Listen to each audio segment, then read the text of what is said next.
Good morning dear student. Electrostatic में आज का जो हमारा टॉपिक रहेगा, इसमें हम इलेक्ट्रिक पोटेंशियल और इलेक्ट्रिक फील्ड इंटेंसिटी में रिलेशन निकालेंगे कि इन दोनों क्वांटिटीज इलेक्ट्रिक फील्ड इंटेंसिटी और इलेक्ट्रिक पोटेंशियल में क्या रिलेशन होगी। तो यहाँ पे जो फर्स्ट टॉपिक रहेगा आज का हमारा, वो रहेगा रिलेशन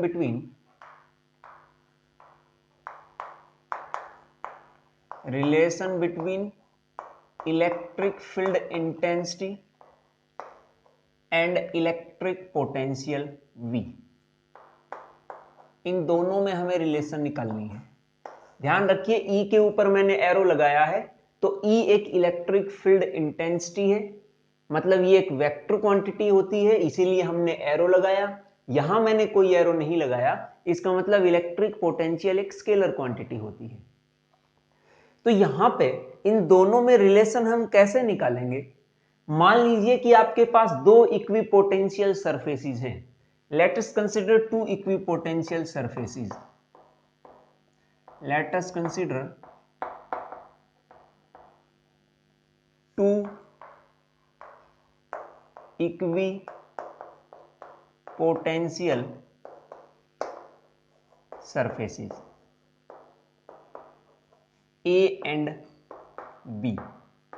इन दो सरफेसेस जो कि दोनों इक्विपोटेंशियल सरफेसेस हैं, उनका हमने नाम दिया A और B। ये वाली जो सरफेस है इसका नाम दे दो A, ये जो सरफेस है इसका नाम दे दो B। ये दोनों इक्विपोटेंशियल हैं, मतलब अगर मैं A सरफेस की बात करूं तो इस A सरफेस के हर पॉइंट पे, यहां देख लीजिए, यहां देख लीजिए, यहां देख लीजिए, कहीं भी आप देख लीजिए, हर पॉइंट पे A सरफेस के हर पॉइंट पे पोटेंशियल सेम होगी। तो यहां हम इस सरफेस को नाम देंगे इक्विपोटेंशियल सरफेस, क्योंकि आपने पढ़ा है वो सरफेस जिसके हर पॉइंट पे पोटेंशियल सेम हो, हम उसे नाम देते हैं इक्विपोटेंशियल सरफेस। तो ये A हमारी इक्विपोटेंशियल सरफेस है। सिमिलरली B जो है वो भी एक इक्विपोटेंशियल सरफेस है, और इसकी जो इक्विपोटेंशियल सरफेस, इसमें भी वही बात कि इसके भी हर पॉइंट पे पोटेंशियल सेम है। सेम तो है, लेकिन वो वैल्यू कितनी रखता है पोटेंशियल। इस A सरफेस पे आपने पोटेंशियल मान ली V, let and V be potential of, और V is potential of surface A and V plus del V is potential of surface B। मतलब A इक्विपोटेंशियल सरफेस के हर पॉइंट पे पोटेंशियल मिलेगी V, और B सरफेस के हर point पे पोटेंशियल मिलेगी V प्लस डेल V। तो यहां जो पोटेंशियल है इस पे तो है V, और इस पे है V प्लस डेल V। मतलब इस लोअर सरफेस से अपर की तरफ हम बढ़े तो पोटेंशियल इंक्रीज कर रही है। कितना इंक्रीज करी? Del V। V तो यहां भी था, V में हमने डेल V जोड़ दिया, तो ये B की पोटेंशियल मिल गई है। इसका मतलब इंक्रीजिंग पोटेंशियल, पोटेंशियल इंक्रीज कर रही है V to V plus del V। अब यहां पे आप इस पोटेंशियल सरफेस B पे एक पॉइंट मान लो P, this is the point P। अब इस पॉइंट P पे यहां जो इलेक्ट्रिक फील्ड होगा, एक इलेक्ट्रिक फील्ड है किसी चार्ज के कारण, उस इलेक्ट्रिक फील्ड की डायरेक्शन है upward. This is the direction of electric field. ये इलेक्ट्रिक फील्ड की डायरेक्शन हो गई है। अब इस पॉइंट P से, जो कि B सरफेस पे है, इस पॉइंट P से मैं A सरफेस पे एक यूनिट पॉजिटिव चार्ज लाना चाहता हूं। तो जब हम इस पॉइंट P से A सरफेस के एक पॉइंट पे एक चार्ज लेके आएंगे, और वो चार्ज है यूनिट पॉजिटिव चार्ज, तो उस यूनिट पॉजिटिव चार्ज को लाने के लिए हमें कुछ वर्क करना पड़ेगा। तो वहां जो वर्क होगा वो वर्क कितना करना पड़ा वो हमें निकालना है। पहले मान लो इस पॉइंट P से बिल्कुल परपेंडिकुलरली ऐसे इस पॉइंट पे जो कि ए सरफेस पे लाई कर रहा है, इस पॉइंट पे मैं वो यूनिट पॉजिटिव चार्ज लाना चाहता हूं P से लेकर, और मैं P1 तक लाना चाहता हूं। इसका नाम P1 दे दो। P से लेकर P1 तक जो परपेंडिकुलर डिस्टेंस है, परपेंडिकुलर डिस्टेंस इसलिए बोला क्योंकि ए सरफेस है ऐसे और आपकी जो बी सरफेस है ऐसे। तो इस बी सरफेस के इस पॉइंट से जब ए सरफेस पे हम कोई लेंथ ड्रॉ करेंगे तो वो लेंथ कुछ इस तरह से आएगी, means normal to surface A. इस ए सरफेस के परपेंडिकुलर है, इसीलिए हमने इसको नाम दिया परपेंडिकुलर डिस्टेंस, और इसकी लेंथ है डेल एल। अब इस यूनिट पॉजिटिव चार्ज को लाने में हमें कितना वर्क करना पड़ेगा? Now to move a unit positive charge, मतलब 1 कूलम है प्लस का, to move a unit positive charge of 1 coulomb, और unit positive charge to move a unit positive charge from surface और from point P to P1 we have to do some work। अब वो work हमें कितना करना पड़ेगा वो आप देखिए। मान लीजिए कि यहां हमने जो वर्क किया है वो वर्क आएगा आपका, वर्क होता है force into displacement. So work equals to force into displacement. Displacement कितना है? Del L. यहां पे ये फोर्स हो गया, ये डिस्प्लेसमेंट हो गया, दोनों वेक्टर क्वांटिटीज तो हमने एरो लगा दी। अब यहां जब हम फोर्स की वैल्यू पुट करेंगे तो फोर्स कितना लगेगा? हम एक यूनिट पॉजिटिव चार्ज को ला रहे हैं, तो आपने देखा होगा इलेक्ट्रिक फील्ड यहां प्रेजेंट है जो कि अपवर्ड डायरेक्शन में है। जिस डायरेक्शन में इलेक्ट्रिक फील्ड उसी डायरेक्शन में फोर्स होगा, तो डायरेक्शन फोर्स की पता चल गई। लेकिन फोर्स का मैग्नीट्यूड कितना होगा? फोर्स हमारे पास होता है क्यू ई, हम इसको ऐसे भी लिख सकते हैं। तो ये इलेक्ट्रिक फील्ड है, इस इलेक्ट्रिक फील्ड के कारण इस पे कितना फोर्स लगेगा इस चार्ज क्यू पे, और इसकी वैल्यू है +1 कूलम। तो यहां जो फोर्स लगेगा वो +1 into E, it means force equals to E. क्या यहां फोर्स इलेक्ट्रिक फील्ड के बराबर नहीं आ गया है? तो यहां हम फोर्स की जगह लिखेंगे ई डॉट डेल एल, इतना आ गया है। अब work done equals to E del L cos theta. Theta कितना आएगा? यहां इलेक्ट्रिक फील्ड तो अपवर्ड डायरेक्शन में और डिस्प्लेसमेंट हमने किया डाउनवर्ड डायरेक्शन में, मींस एंगल इज 180। सो यहां हमने लिखा 180 डिग्री। ये हमारा आएगा -E डेल एल। लेकिन इस माइनस को हटाने के लिए हमने किया mode of E del L, ये हमने वर्क डन निकाल दिया है। अब दूसरे वर्क डन की एक्सप्रेशन ये भी होती है कि आपने जब इलेक्ट्रिक पोटेंशियल पढ़ी थी तो इसका नाम दे दो नंबर 1। सेकंड वर्क डन की वैल्यू हम और निकाल सकते हैं। वो कैसे? यहां वर्क डन तो हमने फोर्स कह लो या इलेक्ट्रिक फील्ड कह लो, मतलब यहां वर्क डन हमने इलेक्ट्रिक फील्ड और डिस्प्लेसमेंट की टर्म में निकाल दिया। अब दूसरी एक्सप्रेशन हम वर्क डन को निकाल सकते हैं इलेक्ट्रिक पोटेंशियल की टर्म में। अब इलेक्ट्रिक पोटेंशियल की टर्म में कैसे निकलेगा? यहां पोटेंशियल है V प्लस डेल V और यहां पोटेंशियल है हमारे पास V। जो वर्क डन होता था वो वर्क डन था हमारे पास work done in moving a unit positive charge that is equals to change in electric potential. अब चेंज इन इलेक्ट्रिक पोटेंशियल यहां कितना आएगा? यहां change in electric potential, this is the potential of A and this is the potential of B. हम इस potential से इस potential पे आए थे, तो ये हमारी इनिशियल पोटेंशियल, ये हमारी फाइनल पोटेंशियल। तो हम चेंज करेंगे final potential minus initial potential और ये है V प्लस डेल V। ये आपने पढ़ रखा है। यहां जो चार्ज हम लेके आए उस चार्ज की वैल्यू है +1 कूलम। तो इसको आप लिखो या ना लिखो, हमें मिलेगा work done equals to V minus del V। V से V cancel out, work done equals to minus del V। This is number 2।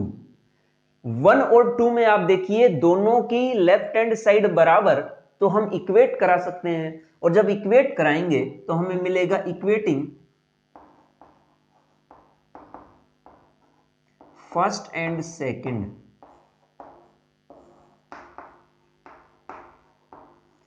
We get, यहां जब हम करेंगे तो यहां चलो ये कर लो E del L equals to minus del V। Electric field intensity का ये मैग्नीट्यूड है, ध्यान रखना। यहां केवल इलेक्ट्रिक फील्ड इंटेंसिटी का हमने मैग्नीट्यूड लिखा है, उसके अलावा हमने यहां कुछ भी नहीं लिखा है, इसीलिए हमने यहां मोड लगाया है। अगर इलेक्ट्रिक फील्ड का यहां मैग्नीट्यूड नहीं होता तो यहां हम इलेक्ट्रिक फील्ड को लिखते कुछ इस तरह से, लेकिन यहां हमने इलेक्ट्रिक फील्ड को मोड में लिखा है। इसका मतलब यहां पे इलेक्ट्रिक फील्ड का सिर्फ हमने मैग्नीट्यूड लिया है। सो यहां हम लिखेंगे E equals to minus del V upon del L। ये हमारे पास रिलेशन आ गई है। This is the relation between, this is relation between electric और relation between magnitude of electric field intensity, relation between magnitude of electric field intensity and potential gradient. Potential gradient का मतलब है पोटेंशियल पर यूनिट लेंथ। जब हम किसी quantity को per unit length लेंगे तो वहां हम बोलते हैं ग्रेडियंट। किसका लिया है पर यूनिट लेंथ? पोटेंशियल का, तो हम इसका नाम दे सकते हैं पोटेंशियल ग्रेडियंट। ये आप हायर एजुकेशन में जाके पढ़ेंगे ग्रेडियंट क्या होता है, लेकिन मैं आपको बता देता हूं थोड़ा सा कि यहां पे किसी क्वांटिटी की जो पर यूनिट लेंथ वैल्यू होगी उसको हम नाम देते हैं पोटेंशियल ग्रेडियंट। सो यहां पे सबसे पहले अब आप देखिए कि ये जो नेगेटिव साइन आया है, ये नेगेटिव साइन क्या रिप्रेजेंट करता है? नेगेटिव साइन रिप्रेजेंट करता है हमारा number 1 point here, negative sign represent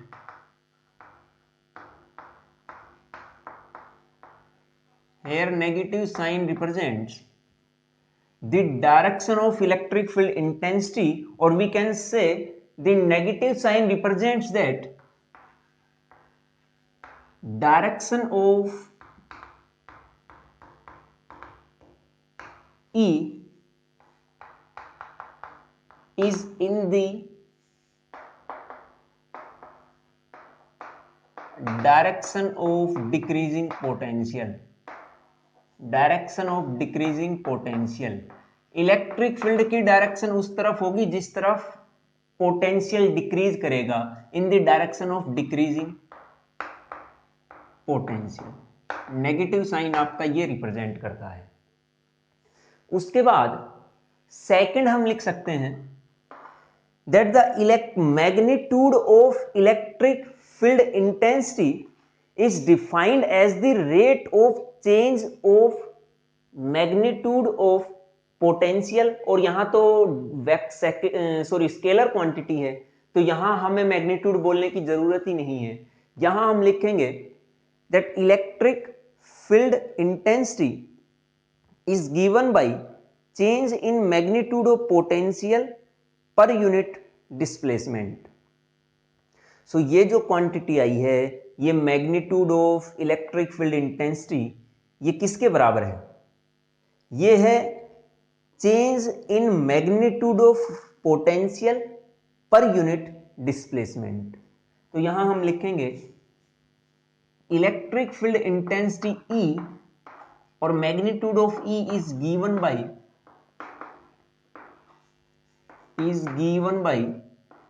change in magnitude of potential, change in magnitude of potential per unit displacement। और वो डिस्प्लेसमेंट कैसा है?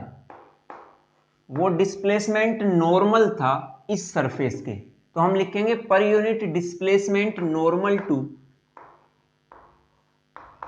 Equipotential surface, normal to equipotential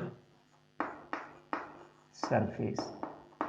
हम डिस्प्लेसमेंट ऐसे वैसे नहीं ले रहे, वो डिस्प्लेसमेंट लेंगे जो दोनों सरफेसेस के परपेंडिकुलर हो। तो ये जो लेंथ डेल एल थी, ये इसके भी परपेंडिकुलर बी के और ए के भी परपेंडिकुलर। तो ये जो परपेंडिकुलर लेंथ आई, ये जो परपेंडिकुलर डिस्प्लेसमेंट आया, वो हमने यहां लिखा है per unit displacement normal to equipotential surface. This is the relation between electric field और magnitude of electric field intensity and potential gradient.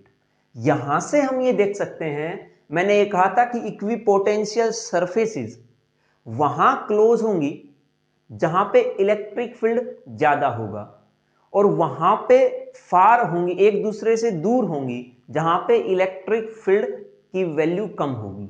ऐसा क्यों? आप देखिए, यहां से E equals to minus del V upon del L, so del L equals to minus del V upon E. तो यहां पे जहां इलेक्ट्रिक फील्ड इंटेंसिटी ज्यादा होगी वहां पे डेल एल होगा कम। इसका मतलब जिस रीजन में इलेक्ट्रिक फील्ड की वैल्यू आई, उस रीजन में distance between two equipotential surfaces will be less. आप देख लो, ये डेल एल है क्या? Del L is the perpendicular distance between these two equipotential surfaces.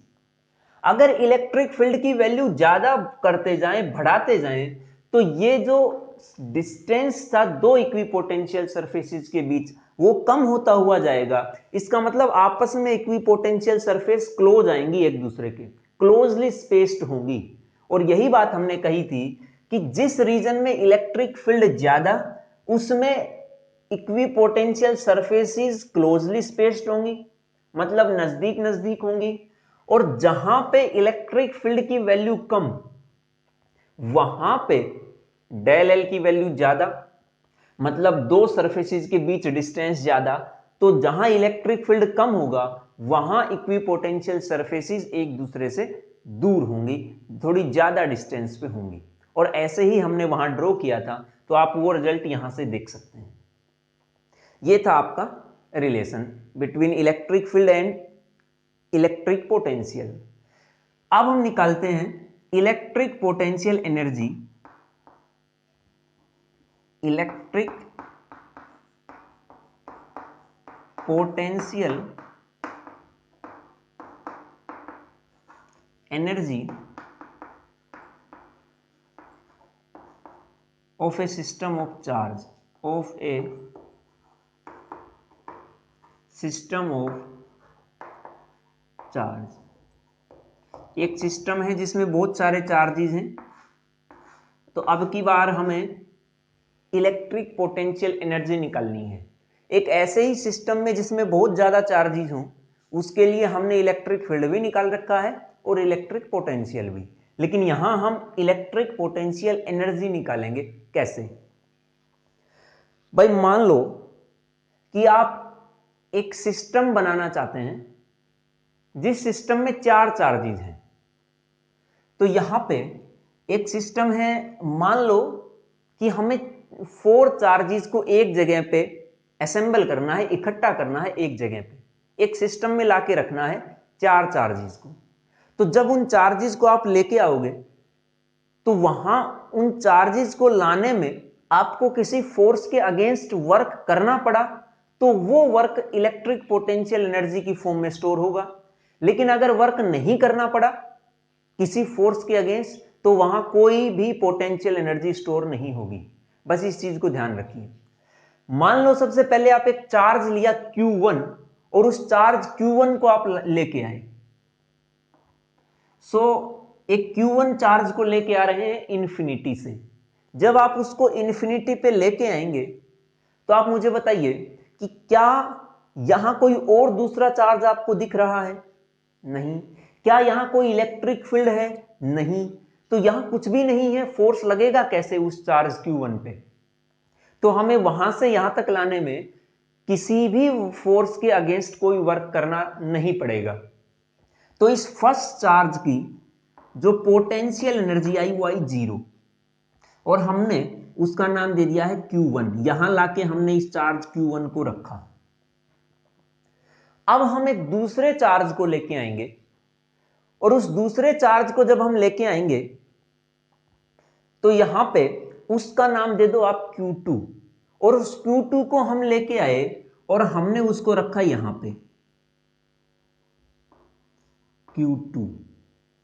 जब हम इस Q2 को लेके आएंगे तो इस Q2 चार्ज के ऊपर फोर्स लगाने के लिए पहले से ऑलरेडी एक चार्ज प्रेजेंट है जिसको हम पहले लेके आए थे, वो चार्ज है Q1। ये भी पॉजिटिव, ये भी पॉजिटिव, तो ये इस पे रिपल्सिव फोर्स लगाएगा, और रिपल्सिव फोर्स लगाएगा तो हमें इसको लाने में कुछ वर्क करना पड़ेगा, और वही वर्क पोटेंशियल एनर्जी की फॉर्म में स्टोर होगा। इसका मतलब इस Q2 की कुछ पोटेंशियल एनर्जी आएगी। कितनी आएगी वो हमें देखना है।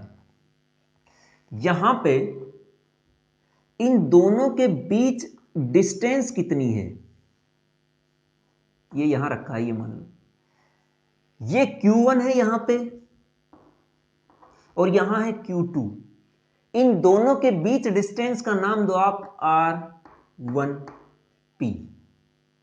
तो इस फर्स्ट चार्ज की तो पोटेंशियल 0 थी, सेकंड चार्ज की पोटेंशियल एनर्जी आएगी हमारे पास 1/4πε0 Q1 into Q2, Q1 into Q2 upon, आपने पोटेंशियल एनर्जी की एक्सप्रेशन पढ़ रखी है, तो ये आएगी 1/4πε0 Q1 into Q2 upon distance between these two charges. कितनी है? R1P। ये हमारे पास U2 की पोटेंशियल एनर्जी आ गई है, और ये हमारे पास U1 की। अब हम एक और चार्ज को लेके आना चाहते हैं, और उस चार्ज की वैल्यू है Q3। जब हम उस Q3 को लेके आएंगे तो यहां मान लो हमने उस Q3 को रखा, हमने यहां Q3 को रखा। जब इस Q3 को लेके आएंगे तो इसके ऊपर रिपल्सिव फोर्स लगाने के लिए ऑलरेडी अब की बार 2 चार्जेस हैं, Q1 और Q2। तो इन दोनों चार्जेस के कारण इस पे एक रिपल्सिव फोर्स लगेगा, और रिपल्सिव फोर्स लगेगा तो यहां हमें इस रिपल्सिव फोर्स के अगेंस्ट कुछ वर्क करना पड़ेगा, और वही वर्क इसकी पोटेंशियल एनर्जी की फॉर्म में स्टोर होगा। अब वो वर्क कितना करना पड़ेगा वो आप देखिए। हम मान के चले कि पहले Q3 के ऊपर रिपल्सिव फोर्स लगाया Q1 ने, तो हमने यहां पे इसकी पोटेंशियल एनर्जी निकाली, potential energy of third due to 1, या इसको U3 का नाम दे दो। U3 equals to, this is the potential energy of third charge. अब सबसे पहले मैं कह रहा हूं कि हम इस Q1 के अगेंस्ट जो हमने वर्क किया और उस वर्क के कारण जो एनर्जी आई वो आप निकालिए। तो यहां हम लिखेंगे 1/4πε0 Q1 और Q3 के लिए निकाल रहा हूं, Q1 Q3 upon distance between Q1 and Q3 और Q2 एंड Q3। इस Q2 एंड Q3 के बीच जो डिस्टेंस आएगी उसका हम नाम देंगे, यहां मैंने क्या लिख दिया, R12 आएगा, यहां आएगा R23, और ये जो डिस्टेंस आएगी बिटवीन 1 एंड 3, इस डिस्टेंस का हमने नाम दिया R13। डिस्टेंस आपके पास है, लिख दीजिए R13। ये पोटेंशियल एनर्जी इस Q3 में आई इस Q1 चार्ज के कारण। अब Q3 के ऊपर ये भी रिपल्सिव फोर्स लगाएगा, तो इसके कारण भी एक पोटेंशियल एनर्जी स्टोर होगी। वो कितनी होगी, प्लस भाई ये 1/4πε0 तो इस वाली में भी आएगा, तो हमने इसको कॉमन ले लिया। जब इसके लिए पोटेंशियल एनर्जी निकालेंगे तो लिखेंगे Q2 Q3 upon distance between Q3 and Q2 and this is R23। ये हमारे पास U3 की एनर्जी आ गई है, ये U3 की आ गई है, मतलब ये थर्ड चार्ज की पोटेंशियल एनर्जी है, इलेक्ट्रिक पोटेंशियल एनर्जी। अब हम एक चार्ज और लाना चाहते हैं इस सिस्टम में, और उसका हमने नाम दिया Q4, और उस Q4 को हमने रखा यहां पे, इस Q1 से जो उसकी डिस्टेंस हमने मानी वो तो आएगी R14, और जो डिस्टेंस Q3 से आएगी उसको हमने नाम दिया R34। यहां आपने एक चार्ज Q4 और लेके आए। अब इस Q4 को जब लाओगे तो सिस्टम में ऑलरेडी 3 चार्जेस हैं, Q1 Q2 Q3, तीनों पॉजिटिव, ये भी पॉजिटिव, तो इन तीनों के कारण इस पे एक रिपल्सिव फोर्स लगेगा, और जब रिपल्सिव फोर्स लगेगा तो उस रिपल्सिव फोर्स के अगेंस्ट जो हम वर्क करेंगे वही वर्क इसकी पोटेंशियल एनर्जी में स्टोर होगा। तो जल्दी से आप पोटेंशियल एनर्जी निकाल दीजिए, जैसे यहां निकाली थी। सिंपल केस है वैसा ही जैसा यहां किया था। सबसे पहले आप U4 लिखिए, और जब आप U4 लिखेंगे तो बनेगी 1/4πε0। ये फैक्टर हर क्वांटिटी में, हर टर्म में कॉमन रहेगा, तो हमने इसको बाहर लिखा। इस Q1 के कारण Q4 में कितनी आएगी, आप लिखिए Q1 इंटू Q4 अपॉन, और ये मेरे साथ साथ आप लिखने की कोशिश करिए तो आप लिख पाएंगे, देखिएगा। सो Q1 अपॉन Q4, फिर बाद में मैच करना कि हमने सही लिखा या गलत, और मैच ना हो तो ये मत सोचना कि मैंने गलत लिख दिया, ऑब्वियसली तुमने ही लिखा होगा, ठीक है। सो Q1 Q4 upon R14 plus Q4 में अब Q2 के कारण भी पोटेंशियल एनर्जी आई होगी, वो कितनी आएगी, Q2 Q4 upon distance between Q2 and Q4, and this is the distance and it's value is R24। तो यहां हम लिखेंगे R24 प्लस इस Q3 के कारण भी Q4 में आई होगी, वो आएगी Q3 Q4 upon R34। This is the potential energy of Q4।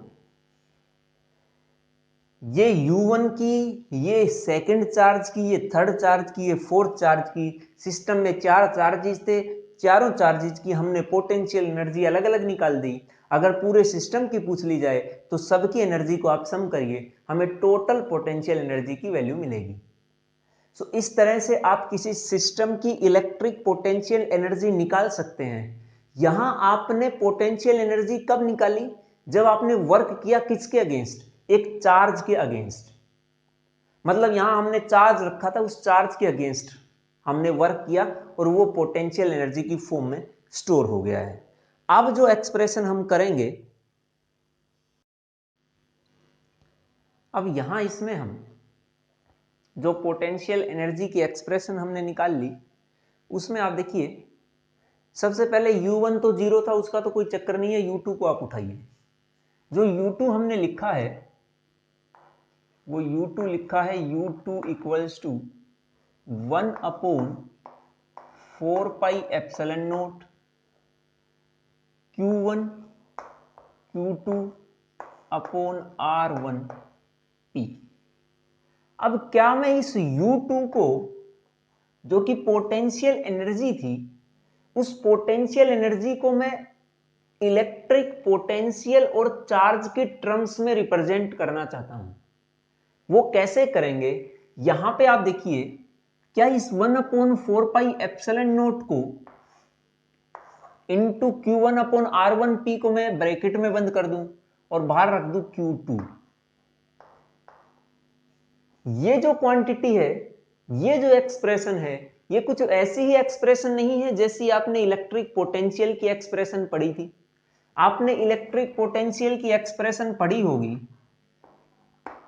1/4πε0 और हमने लास्ट लेक्चर में निकाला है इसको Q/R। किसी एक पॉइंट जिसकी डिस्टेंस R है, उस पे अगर हम पोटेंशियल निकालेंगे तो आएगा 1/4πε0 Q/R। ये R डिस्टेंस के पॉइंट पे पोटेंशियल किस चार्ज के कारण? Q चार्ज के कारण। यहां आप देखिए, this is the potential of charge Q1 at a distance R1T।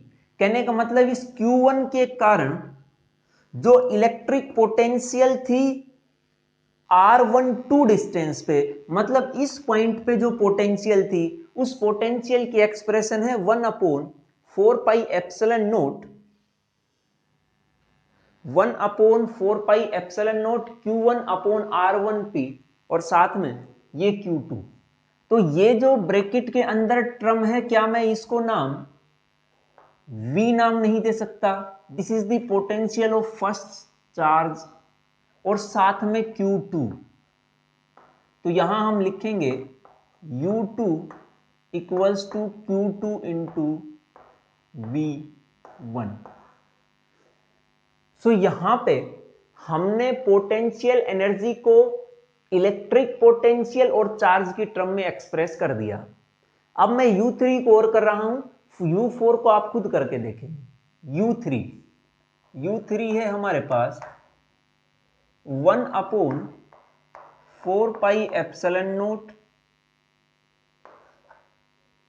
Q1 upon, अब U3 की जो पोटेंशियल एनर्जी है उसको हमें इलेक्ट्रिक पोटेंशियल और चार्ज की टर्म में रिप्रेजेंट करना है। क्या इसमें Q3 कॉमन नहीं है ऊपर से? तो हमने Q3 को बाहर ले लिया है, ब्रैकेट के बाहर। जब हम Q3 को बाहर लेंगे तो यहां आएगा Q3, 1/4πε0 को अंदर मल्टीप्लाई कराइए, बनेगा 1/4πε0 Q1/R13 प्लस 1/4πε0 R23। यहां से Q3, ये जो टर्म बची है इसको आप देखिए, क्या ये एक्सप्रेशन इलेक्ट्रिक पोटेंशियल की नहीं है? यहां भी ये इलेक्ट्रिक पोटेंशियल थी ड्यू टू चार्ज Q1, ये भी इलेक्ट्रिक पोटेंशियल है ड्यू टू चार्ज Q1, लेकिन पोजीशन, वो डिस्टेंस, वो पॉइंट अलग अलग है जिसपे हमने Q1 के कारण पोटेंशियल निकाली। ये था R1 डिस्टेंस पे, ये है R1 3 डिस्टेंस पे।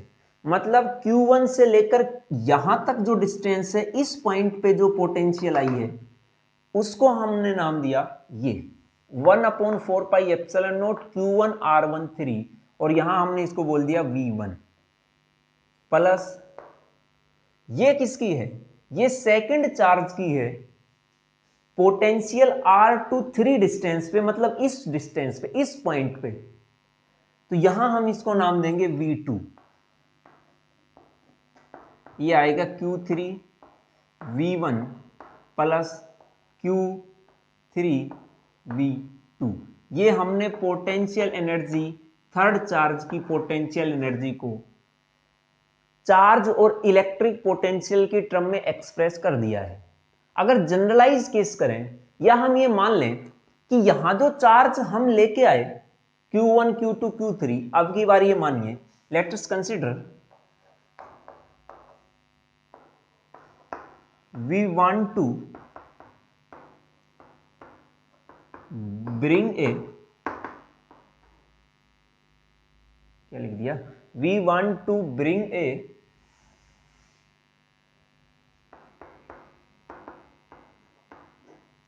charge Q,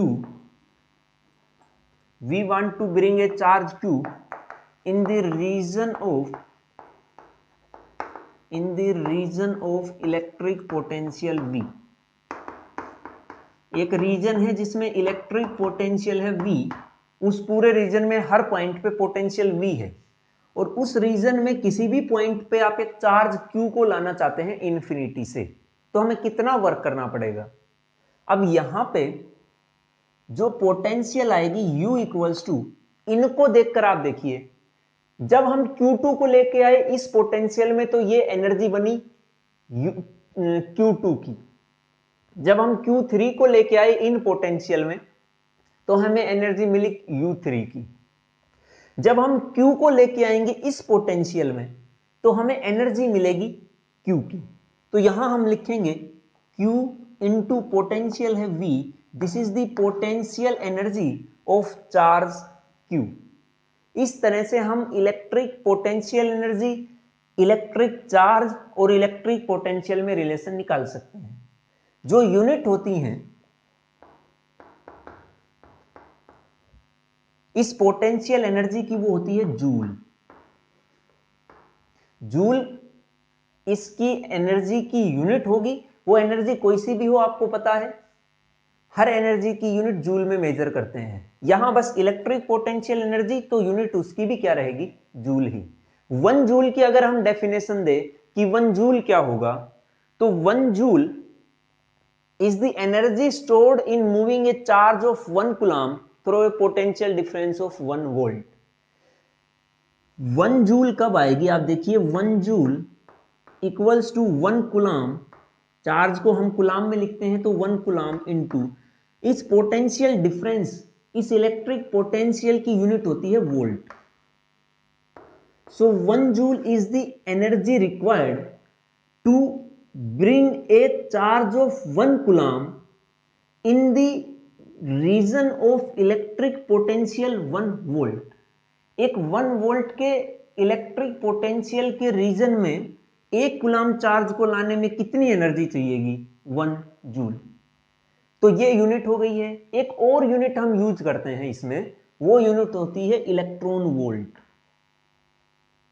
अब 1 इलेक्ट्रॉन वोल्ट किसके बराबर, another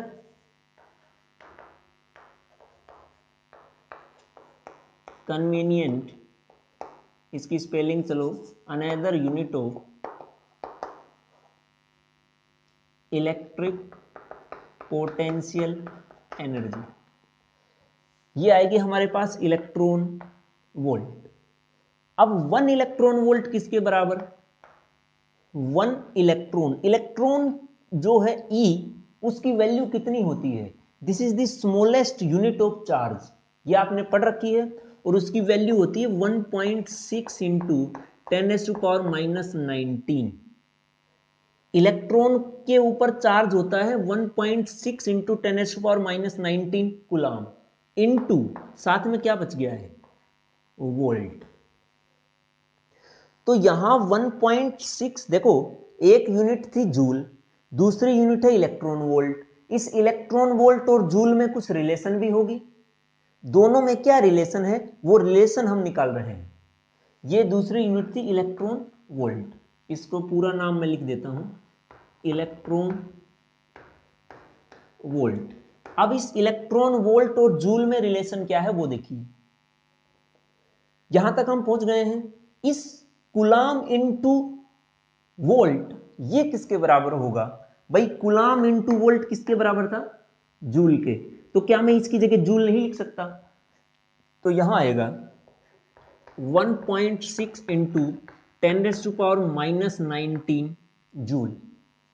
So the relation between one electron volt and joule is 1.6 into 10⁻⁻19 joule. ये इलेक्ट्रॉन वोल्ट और जूल में रिलेशन है। ये था हमारा potential energy, electric charge and electric potential के बीच रिलेशन, जो हमने यहां से U इक्वल्स टू QV से निकाल दी है। अब जो नेक्स्ट टॉपिक है वो है potential energy of a dipole in an external electric field. So potential energy of a dipole in A external electric field.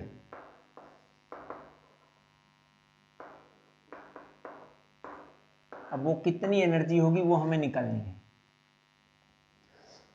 आप एक चीज देखिए, जब हमने एक डाइपोल को एक यूनिफॉर्म इलेक्ट्रिक फील्ड में रखा था, ये एक्सटर्नल इलेक्ट्रिक फील्ड यूनिफॉर्म है, उसमें आपने देखा था कि जब हमने कुछ इस तरह से ये इलेक्ट्रिक फील्ड लाइंस थी जो कि यूनिफॉर्म है, इस यूनिफॉर्म इलेक्ट्रिक फील्ड में, ये टॉपिक हम पहले कर चुके हैं, इस यूनिफॉर्म इलेक्ट्रिक फील्ड में जब हमने एक डाइपोल रखा था, और डाइपोल को रखा था कुछ इस तरह से, ये हमारा -Q चार्ज डाइपोल का और ये +Q चार्ज डाइपोल का। डाइपोल की direction -two plus, it means this is the direction of dipole moment. इस डाइपोल की लेंथ थी 2a और ये है इलेक्ट्रिक फील्ड, मतलब डाउनवर्ड टू अपवर्ड। इस यूनिफॉर्म इलेक्ट्रिक फील्ड और डाइपोल के बीच हमने एंगल माना था थीटा। हमने कहा था कि यूनिफॉर्म इलेक्ट्रिक फील्ड के कारण इस इलेक्ट्रिक डाइपोल पे एक टॉर्क लगेगा, और वो टॉर्क होता है P/E sin थीटा। इतना टॉर्क इस डाइपोल पे यूनिफॉर्म इलेक्ट्रिक फील्ड लगाएगा। टॉर्क चाहता क्या है? ये टॉर्क चाहता है कि जिस डायरेक्शन में इलेक्ट्रिक फील्ड है उसी डायरेक्शन में ये डाइपोल भी हो जाए। डाइपोल मोमेंट की अब डायरेक्शन ऐसे है, एरो लगा रखी है। टॉर्क चाहता है कि डाइपोल मोमेंट यहां से उठ के ऐसे जाते जाते और यहां पहुंच जाए। अब डाइपोल मोमेंट की डायरेक्शन भी ऐसे और इलेक्ट्रिक फील्ड की डायरेक्शन भी ऐसे। टॉर्क बस यही चाहता है। कहने का मतलब टॉर्क तो इसको इस तरफ मूव करना चाहता है, लेकिन अगर हम इसको अपोजिट डायरेक्शन में मूव करें तो हमें इस टॉर्क के अगेंस्ट कुछ वर्क करना पड़ेगा कि नहीं? और जब हम इस टॉर्क के अगेंस्ट कुछ वर्क करेंगे तो कुछ ना कुछ पोटेंशियल एनर्जी तो स्टोर होगी। वही पोटेंशियल एनर्जी बनेगी potential energy of dipole in A external electric field. अब वो कितनी आएगी? मान लो कि हमने रोटेट कराया इसको, डाइपोल चाहता है इस तरफ, हम इसको रोटेट कराएंगे इस तरफ, मतलब ये तो इसको ऊपर की तरफ ले जाना चाहता है इलेक्ट्रिक फील्ड, ये वाला टॉर्क, लेकिन हम इसको नीचे की तरफ लाना चाहेंगे कुछ इस तरह से, तो ये नीचे की तरफ, ये ऊपर की तरफ। तो हम इस टॉर्क के अगेंस्ट कुछ वर्क करेंगे तो वो वर्क पोटेंशियल एनर्जी की फॉर्म में स्टोर होगा। सो मान लीजिए suppose we move a electric dipole through a small angular, ये रोटेट करा रहा है ना टॉर्क, तो हम भी इसको रोटेट ही कराएंगे, तो हम यहां लीनियर डिस्प्लेसमेंट नहीं कहेंगे, angular displacement through a angular displacement D theta. So यहां पे इस एंगुलर डिस्प्लेसमेंट में फोन चेक कर लेता हूं कि चल रहा है कि नहीं। चलिए चल रहा है। So this is the, suppose we move electric, क्या कर दिया हमने, we move a electric dipole through a small angular displacement D theta, और इस small angular displacement D theta के लिए हमने कुछ वर्क किया होगा। वो वर्क कितना होगा, डिस्प्लेसमेंट स्मॉल तो वर्क भी स्मॉल। जिस तरह से आपने लीनियर डिस्प्लेसमेंट में ये पढ़ा है, work done equals to force into displacement, angular displacement में वर्क डन बनेगा टॉर्क इनटू डिस्प्लेसमेंट, और यहां डिस्प्लेसमेंट लीनियर नहीं एंगुलर, तो d W equals to torque d theta, ये आपने +1 में पढ़ा होगा। तो यहां पे जो हमने वर्क किया, now the work done in rotating this electric dipole through small angular displacement D theta is d W, and that is equals to torque into d theta. Torque कितना है यहां, पीई साइन थीटा, और ये हमारे पास d theta, ये small work done आ गया है in angular displacement D theta. लेकिन अब की बार अगर हम इसको रोटेट कराएं थीटा नोट से थीटा 1 तक, तो क्या कंडीशन होगी। सपोज यहां तो ये थोड़ा सा डिस्प्लेसमेंट था ना, टोटल डिस्प्लेसमेंट कितना कराया, suppose we rotate it from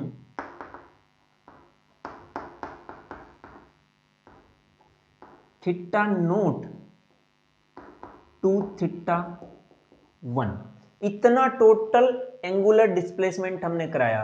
small angular displacement के लिए वर्क पता, टोटल के लिए क्या करेंगे, इंटीग्रेशन, इसका इंटीग्रेशन करेंगे तो आएगा work done equals to integration theta not to theta 1 p E sine theta d theta equals to, p E तो कांस्टेंट है, ये बनेगा theta not theta 1 sine theta d theta. Sine theta का इंटीग्रेशन बच्चों होता है माइनस कोस थीटा, तो यहां work done equals to p E minus cos theta, और लिमिट थीटा नोट से theta 1, that is equals to p E minus cos, upper limit put करेंगे तो कोस थीटा 1 माइनस, और एक माइनस पहले से है, minus minus plus, lower limit put करेंगे तो कोस थीटा नोट, ये प्लस की है ये माइनस की, तो इसको आगे लिख लो। हमारे पास वर्क डन आया p E cos theta not minus cos theta 1, this is the work done in rotating the electric dipole from theta 1 to theta 1 against this torque Pe sin theta, और इस टॉर्क के अगेंस्ट हमने इसको rotate कराया, तो वही हमारे पास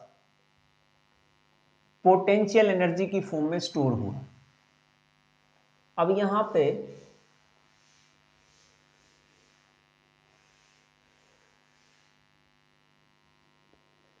ये आपका वर्क डन आ गया है।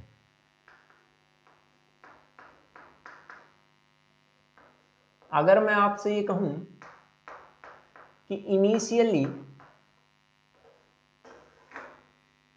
अच्छा ये जो वर्क डन आया ये किसके बराबर, पोटेंशियल एनर्जी के बराबर, तो हमने ये लिखा potential energy of electric dipole equals to p E cos theta not minus cos theta 1।